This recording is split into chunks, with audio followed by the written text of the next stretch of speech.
Dhalinyartan arkeysa halkan idinka muuqdo sawirkooda halkan soo saaray ayaan rabaa inaan idinka waramo wixii xalay qabsaday fadlan muuqaalkan sii gudbi waa arrin aad iyo aad muhiim u ah haddii aad tahay reer Gaarisa wuxuuna aan u diraa fariintan waalidiinta dabcan xataa haddii ay waalid ahayn wuu ku quseeyaa maadaama reer Gaaris tahay fadlan muuqaalka share si dad badan u gaaro dhalinyartan aad arkaysaan afartooda halkan ka muuqdo ayaa xalay waxaa laga qabtay xaafadahooda hortooda sida ogtiinba dukaamada habeenkii waxay iska furan yihiin ilaa 4 saac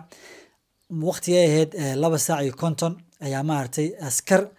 oo wiil Soomaali uu hogaaminayo baabuur cad wato oo Toyota Isis ah oo noociisa baabuurta raaxada kalarkiisa ay silver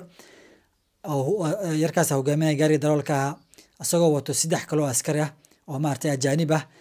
ayaa dhalinyartaas afarta isku xaafade ay kala meel oo iska hal wada in isku jirto 10 mitir 15 mitir ayay ka qabteen kadibna sabab laan ayuu u qabtay 3 saac wali waa iska fiid dukaamada ayaa furan laba kamid ah marka ayada dukaanka ay wax ka soo iibsan rabeen halka labada kale xaafadooda hortooda iska taagnaayeen maadaama ay 3 saac iska tahay wali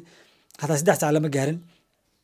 kadib markii la qabtay dhalinyartan ayagoo stationka la geeyay stationka markii la geeyay sababta la weydiinay soo qabteen ay askarta leeyihiin ay wax aan qiil ayagoo haynin hal mar ay leeyihiin askartan dhagax soo tuureen baabuurkii dhagax soo tuureen mar ay leeyihiin dhalinyartan mar rabna inay banaanka joogaan 2 saac inay xaroodaan ayaan rabnaa adiga markii way iska caddahay inay iska ahayd askar lacag doon ah oo jaabka waalidiinta u soo dhigtay inay yihiin kadib halkaas ay dhaheen inay cala waalid uu ay ka rabaan cunugooda haddii rabaan loo sii daayo 5,000 oo shilin lacagta Kenya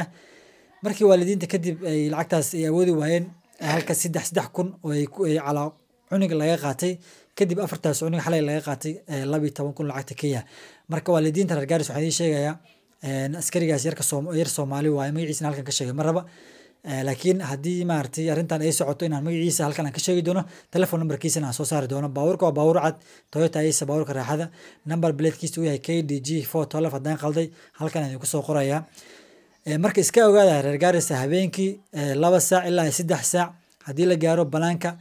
ayaa waxba la istaagin waayo askartii ay rabeen inay shacabka difaacdo hantooda ilaaliso dhalinta xun oo banaanaha taagan oo tuugada tooriyaha wataan ay ka ilaalin lahayn ay raadsan lahayn ayaa dhalinta caadiga ah students-ka ay ka qabanayaan kadib station markay gaarna ay lacag ka qaadanayaan marka muuqaalka la sheegay reer Gaarisa